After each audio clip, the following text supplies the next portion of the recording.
With us on WUSC-FM, we have Erica Lee, a journeyman DJ, radio DJ, if I could say anything. Good morning, Erica. Good morning, Rick. How are you? I'm having one of those days, you know what I mean? Oh, yeah. Yeah. Well, we met kind of an interesting way. We've never met in person, but we've been friends for years, and it all started with Mark Dawson of the Grassroots and a site called aircheck.us. What was aircheck.us all about? Well, I had gotten involved with some venture capitalists on another thing, a food truck kind of venture that failed spectacularly. But they thought that with my connections and being in radio for so many years, that podcasting was just kind of becoming a thing. And I had the idea that so many people had been laid off, but still had a following. So I wanted to create a platform for all these DJs that still had a following as a way to get heard, and they could do whatever kind of podcast they wanted, and we would put it up on Aircheck. So how did you get in contact with Mark Dawson? I knew Mark Dawson because my last big job, was the co-host of the Scott and Erica morning show on Mix 105.1 in Orlando, and Scott played guitar. And he always wanted to be in a band. And he was in a bunch of different bands throughout his life. But he hooked up with one of our local TV anchors, a guy named Bob Fryer, who played keyboards. And the two of them fleshed out this band. And Mark Dawson, who lives here in Orlando, was kind of at loose ends. It was before the whole Grassroots thing happened. And he was the bass player for this band called Simulcast. And they did a bunch of covers. They had an unbelievable lead singer who had won a local competition that I helped to judge with, of all people, the late Lou Pearlman. Oh, wow. Yeah. Yeah. So, and it was more than a little awkward because I had said a few things about him on the air, and he also Orlando based. Mm-hmm. So yeah, I was kind of like, please don't bring up anything I said about you. Please don't. Oh, that's funny. That does happen. You know, when you're working with your competition, all of a sudden you're working with them. Mm-hmm. And in a town like Orlando, where we're a large medium market, I guess, or but a lot of people congregate here for one reason or another. Mm-hmm.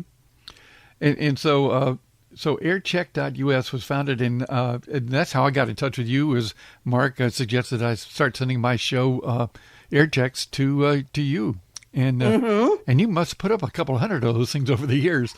Oh yeah, we had like 5,000 hours of programming. Yeah, and some famous people were giving us podcasts to use, and it was really great.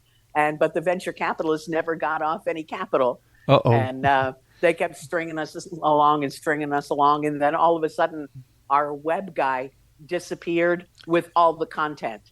Ooh. And has never been heard from again. So it's like, okay, well, and the idea was a little bit ahead of its time. Now everybody knows what a podcast is, but there was a serious learning curve in 2012. The thing I think was most interesting to me about aircheck.us is that you guys covered all the performance rights so we could play the music, and the performance rights were covered by the website. Yes. which to me is very important. Yeah, I made sure that I had signed up properly for all the things and kept track of everybody's music. And that's really all BMI wanted, was just to make sure they had a list of what songs played in which shows. Yeah.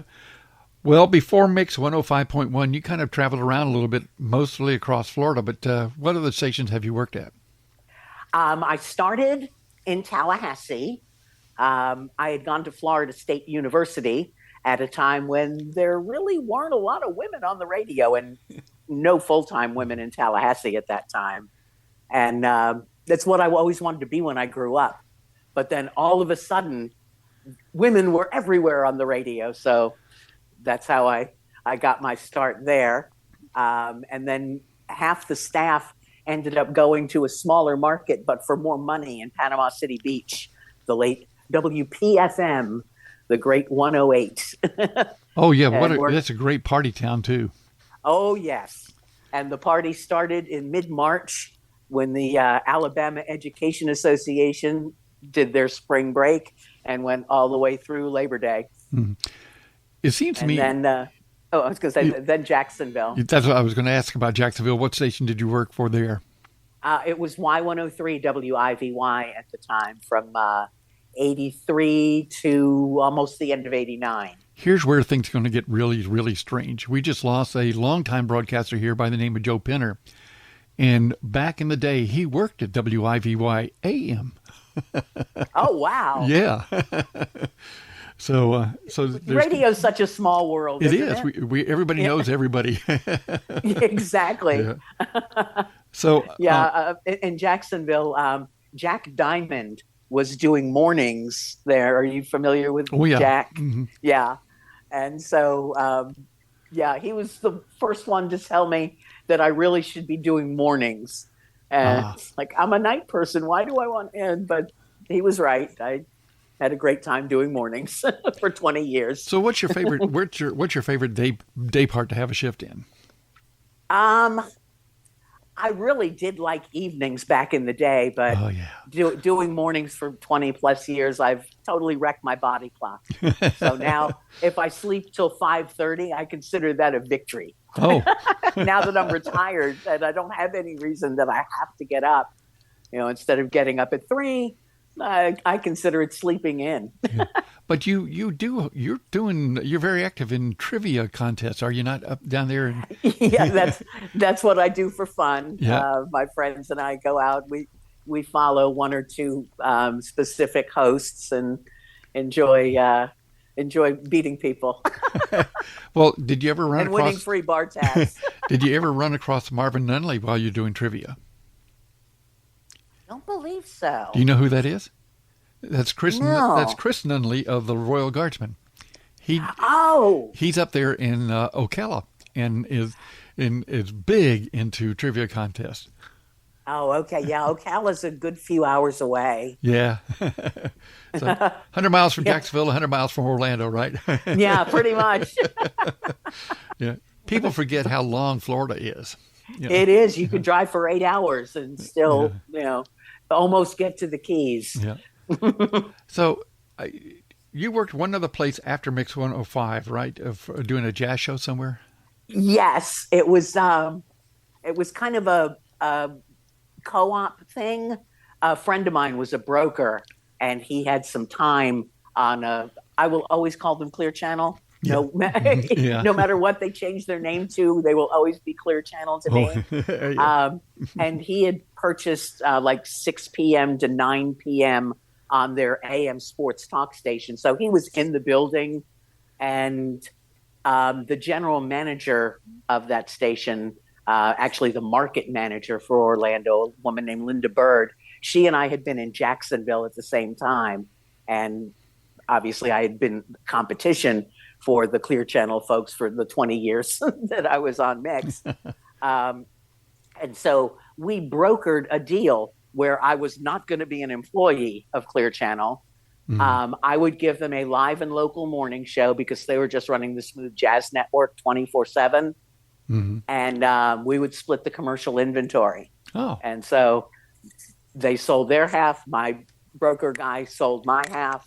And that's how we made it work. Oh, and I insisted on total creative control. I would play what I want and say what I want with no interference from anybody.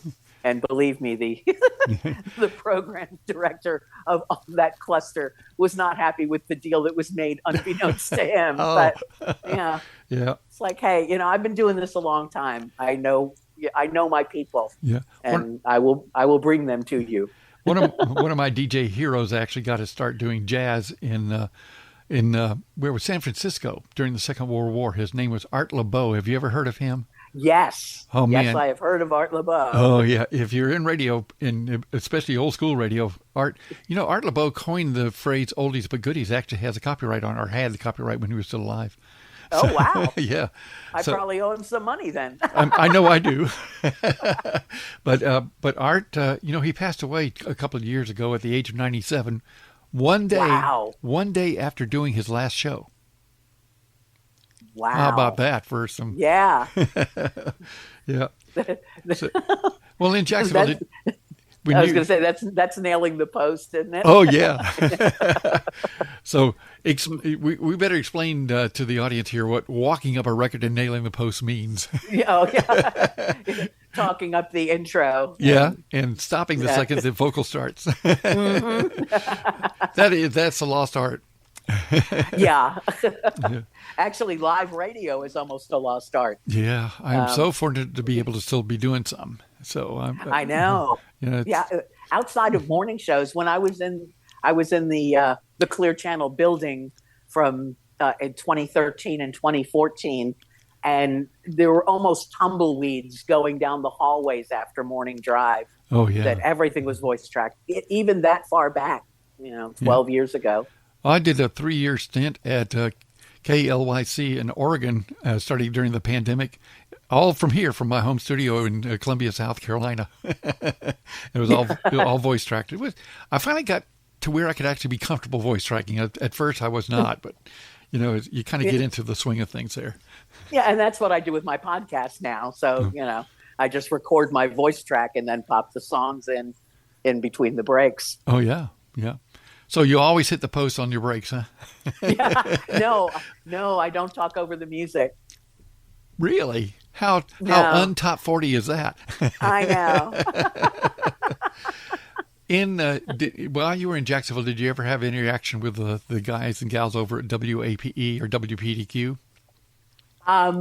WAPE, for the most part, was still AM. Yes. And then they flipped to FM, and our easy life at Y103 ended as we knew it. The salespeople who never had to leave the office just had to answer the phone to make bank. And then all of a sudden, we have this flame-throwing competition that's new and exciting, and it killed us. I was interacted with those guys during the 60s. This Alan Sands and Dan Brennan and those guys. Dan was actually out of Montgomery, but they bicycled some audio tapes that he called the Dan's Dusky Disc, an hour-long show. Yeah. He's played on all 3 of the Brennan stations back in the day. Greaseman, who was the big, WAPE personality. They had Hoyle Dempsey, who I still see him on Facebook. I'm not sure if he's a friend of mine or if he's friends of friends or whatever, but I see him. He has a Hoyle page and a real name page. So. Oh, wow. Yeah. Yeah. Let's see. It was the Greaseman was there, and Jay Thomas. Jay Thomas, of course, was there.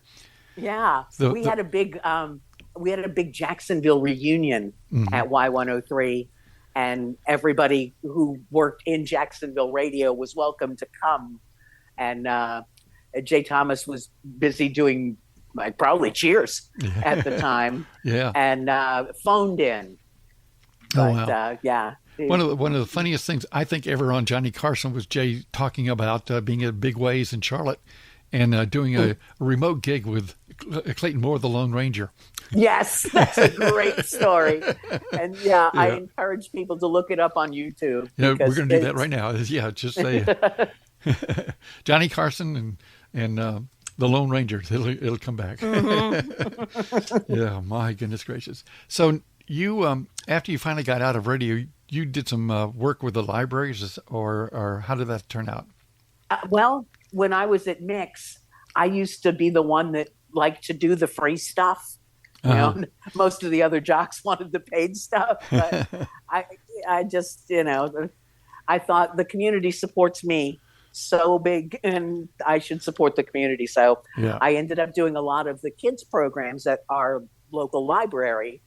Mm-hmm. And that once I transitioned out of radio, I was asked to join the board of directors of the Friends of the Orange County Library. So I've been on the board of the Friends for a little over 15 years. And you're still doing that too, right? Still doing, third Wednesday of every month. We meet at noon, and a light lunch will be provided. Oh, well, that's a good thing then. Yeah, it's great. We have.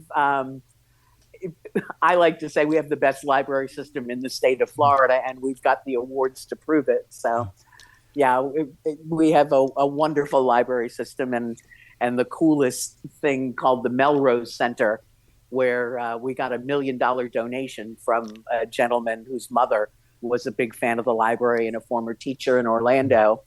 And you can make an album there. You can make a movie there. You can do professional photography. It's all tech and technology on the second floor of the library. It's great. Hey, we're getting close to being ready to close out this wonderful conversation. I could go on forever, I guess. But I do want to mention your podcast. It's Erica Lee's.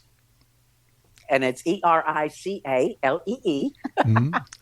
And it's kind of like, I look at it as having my own radio station that I control from my dining room table, and I change the format every week. But I do different things, like because we lost Brian Wilson last week, I turned around quickly a Beach Boys podcast with 25 of your favorites and mine.